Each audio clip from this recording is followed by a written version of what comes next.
let's talk about my Steelers getting their asses kicked this week. We might as well get into it. And that's why it sucks that Quinn wasn't here today, because it would have been fun. It would have been ratings bonanza if Quinn got to brag on me, but instead I have to make fun of myself for Quinn. But yep, got to address the elephant in the room, and that's the Steelers losing 13-27 to Philly. And honestly, it could have been a lot more than that. And yeah, I've got a lot to say about this game here, but I think the biggest difference in the game was time of possession.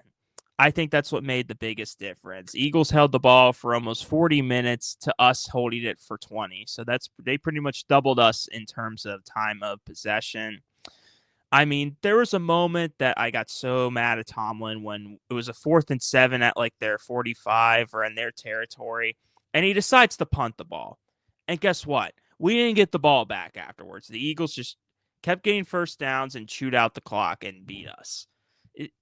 He is the pure opposite of Dan Campbell. We'll get into his game, but Tomlin is such a conservative coach, and I get it. He believes in his defense, but his defense was struggling that game, and they were tired, and we didn't have many possessions. So the fact that you would punt it when you're down 27-13 was just an asinine decision to me.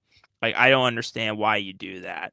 I hope he learns from that and maybe goes for it next time. But yeah, I mean, I can't exactly, like, the defense struggled, but they were on the field for so long. Like, the offense just could not get anything going. They only had 163 yards total compared to 401 for Philly.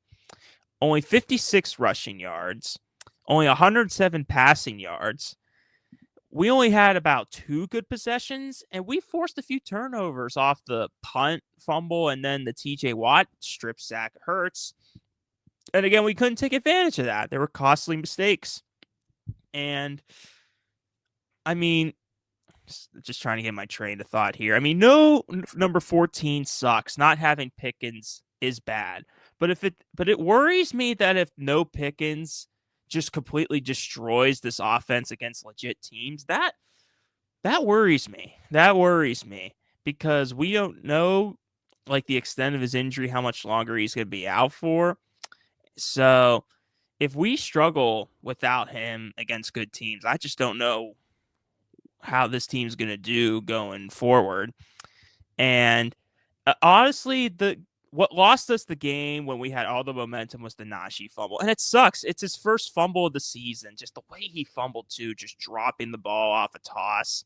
Now, Arthur Smith, can we stop doing toss plays all the time, especially to Najee? He is not the guy to be doing toss plays. If you want to do that, then you do it with Warren, who's a lot more speedy of a running back. I don't understand what Arthur Smith's obsession with the tosses. I also don't understand what his obsession with Cordarrelle Patterson is. I mean, he's a good player, but he's older and slower. I mean, the lack of use of Warren was very frustrating, and I feel like we're just talking to a wall saying this because I think a lot of Steelers fans have said this for a long time, to use Warren more than Najee. As Najee's good, but like I just think he's more of a powerful running back. He's faster. He doesn't hesitate. Najee's a little gimpy when he runs. He does. He's a little gimpy. So I could tell right away Najee looked up the field and that's why he fumbled the ball. But that changed everything. We only had like one possession after that. The Eagles went on to score. Yeah, I mean, they were beating us up early, but then we got back in it with finally using Freiermuth. Boy, that took forever for Russ to give him the ball. But you could just tell the lack of receiver depth killed us. No one could get open. Mike Williams did absolutely nothing. Austin did fine, but like no one's going to put up Pickens numbers on this receiving core. Like, yeah, Austin and Freiermuth were the only ones that did anything. Williams only had one catch. Van Jefferson only had one catch but did nothing. Like, no, like the lack of receivers. Like, Omar Khan had a good postseason last year, except getting a receiver. He should have tried his best to get someone like an Ayuk or an Amari Cooper. He shouldn't have been cheap. I think he was a little bit cheap in the receiver game, trying to get Mike Williams for cheap. When he honestly might be a little washed, he's not really wide receiver one material anymore. And it's just proof that we need Pickens back. And it's just proof, too, in the postseason that Omar Khan needs to do something about that and address that. But even with Pickens, we still probably would have lost. We still struggled. Barkley had an awkward injury around the second quarter when Minka tackled him, and we kind of they like our sports radios said like we contained them. It's like he was hurt. Like he did have 19 carries and 65 yards, but like he was hurt. Like he probably would have done a lot better if he wasn't so gimpy and his leg wasn't injured. Minka just loves to injure people, running backs, by the way. Sorry, Nick Chubb, to bring that back up. But yeah, it was more the passing game, surprisingly, that dominated us. And we know the media, how they've been about Philly this past week, about, oh, the A.J. Brown relationship. Is it broken? And the pass game's not working. They're relying on Barkley too much. Well, they shut those critics up real quick. Brown had 8 receptions for 110 yards and a touchdown. Devontae Smith had 11 for 109 and a touchdown. This was without Goddard, too. They still did pretty well in the passing game. And the O-line did excellent. Hurts had so much time. Compared to our O-line that kind of struggled against this Eagles pass rush, you could just tell how much better theirs is, how more structured theirs is compared to ours. And two, like, I was getting frustrated and my family was getting frustrated. They kept running like simple routes. Like they were very simple, like slant patterns for touchdowns that we kept falling for. We tried to do man-to-man way too much, I think. We should have stuck with our bread and butter with blitzing and zone, but Austin, for some reason, didn't want to do that because Porter Jr. was kind of struggling. Dante Jackson was struggling until he got injured. And also, too, this is Mike Tomlin's bread and butter, like open field tackling. He always talks about that. Well, we were terrible at open field tackling. So many missed tackles on key plays to get first downs. There were so many missed tackles. Patrick Queen had a rough game. He missed a lot of tackles. Just struggles all around. And let's get to, since I talked mostly about the game and I'm ranting a lot. Because I'm back in Pittsburgh, I'm listening to their sports radio a lot more when I'm driving around. And 93.7 The Fan is like their main source. And a lot of what was talked about, especially yesterday, was even if the Steelers win the division but lose the wild card game, is this still a good or failure of a season? And there was a lot of debate, like, oh, it's a good season. No, a lot of people said, no, it's a failure in the season because we're tired of losing the wild card. I think this is just a prime example of how spoiled Steeler fans are. And I'll put myself in the category. I'm guilty of complaining and whining too about them. I just think it goes to show how much we complain. Because do you know how many franchises would die to have what we have in terms of consistency in making playoffs? Franchises like the Browns, the Jags, even the Lions before they got really good. Like, you realize how much they would have loved to have a coach like Tomlin and the consistency that we do. A lot of these franchises would want that right now.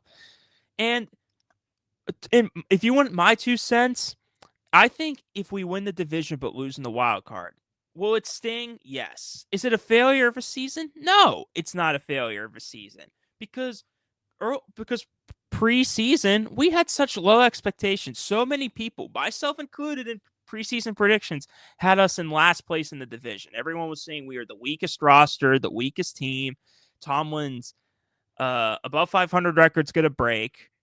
And they're just not good enough. They questioned the Russ and Fields, how good they'd be in our system and our defense without, like, we seen the struggle without, like, there's so much doubt about us. But now we're in first place in the division. But the problem is we got good so quickly in the season, immediately expectations were placed again in terms of Super Bowl and everything. Where I feel like the sports media, especially, I'm calling you guys out, Pony and Miller on 93.7 The Fan, you're immediately placing expectations again. And you just fail to realize, like, none of us had, not a lot of people had us in the playoffs in September. Like, did anybody think we'd be 10-4 at this time of the year? I sure as hell didn't. I thought we'd probably be like 7-7 at this point, like just trying to compete for a wild card again. But guess what? We clinched the playoffs despite the loss. It's the saddest way to make a playoffs ever, but we did, and so did Philly. They won. I think they clinched the division too, I'm pretty sure. But I mean, it's just I just roll my eyes at sports media trying to say that this is a failure of a season. Yes, it'll suck if we lose a wild card game, but winning the division, I think, is a spectacular season with the expectations that the Ravens and Cincy, even Cleveland early in the year had, because they thought Burrow and the Bengals would be able to get it together. They thought Lamar and the Ravens with Henry would be the elite of the league. And even though like the Ravens are still good, I feel like that people thought they'd have a better record than what they have right now. So I think it's a little ridiculous to say it's a failure of a season if like we lose in the playoffs. I think this season has far beyond exceeded my expectations, but it's a questionable future because what are you going to do with Russ and Fields? They were signed to 1-year contracts. Like, I think you might have to re-sign at least Russ, if not both of them, and even if it's for more money, and see where this goes and see if you can get good production out of Russ. But we'll see. We'll see. Like I said, Pittsburgh sports media just annoys the hell out of me, but whatever. But post game here for the Steelers-Eagles game, I mentioned about the Eagles proving a lot of critics wrong in the passing game. Well, Hurts seemed to be pretty proud of that. So that's what y'all want to see, huh? It was a week, a lot of scrutiny with the passing game. Does that make a performance like this any sweeter or better for you? Well, the scrutiny's never ending. It's nothing new, and so that's something that I find a thrill in, and I appreciate being told I can't and that we can't. And I know that I lead this team, and it takes a lot out of it. It demands a lot out of you, and I just want to show up and be the best teammate, quarterback, and be the best I can be for the guys on the team.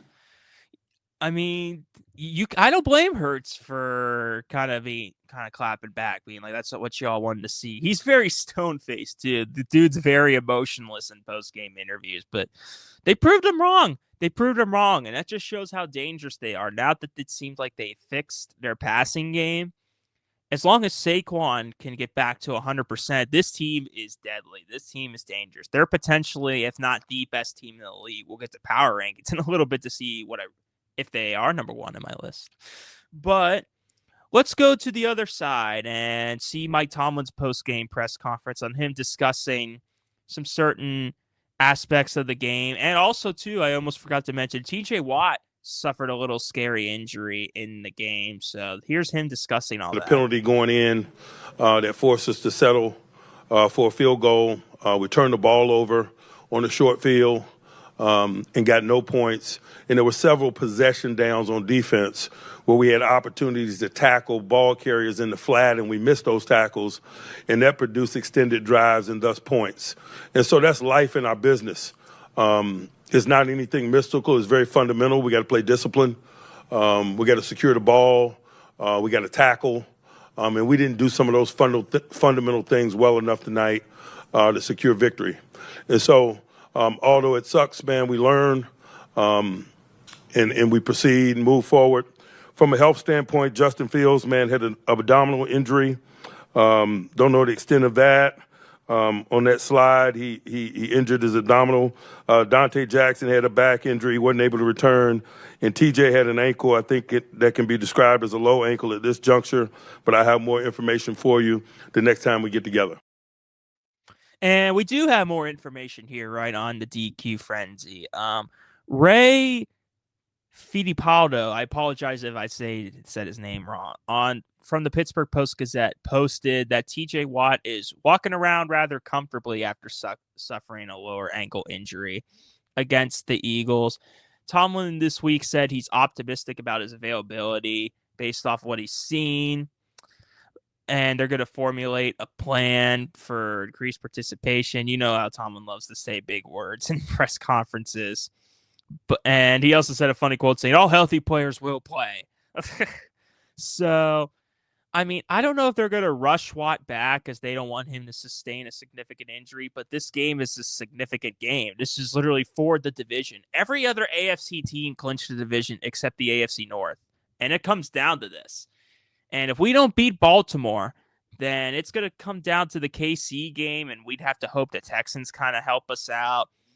it would be rough. So I'd like us to just get the win against the Ravens. But it's not going to be easy because we've beaten them a lot the past few times, and they're going to be, it seems like they're due to get a win back on us. So I hope that's not the case. I hope somehow, some way we find a way. But seems like Watt's injury, luckily, isn't significant, but they might.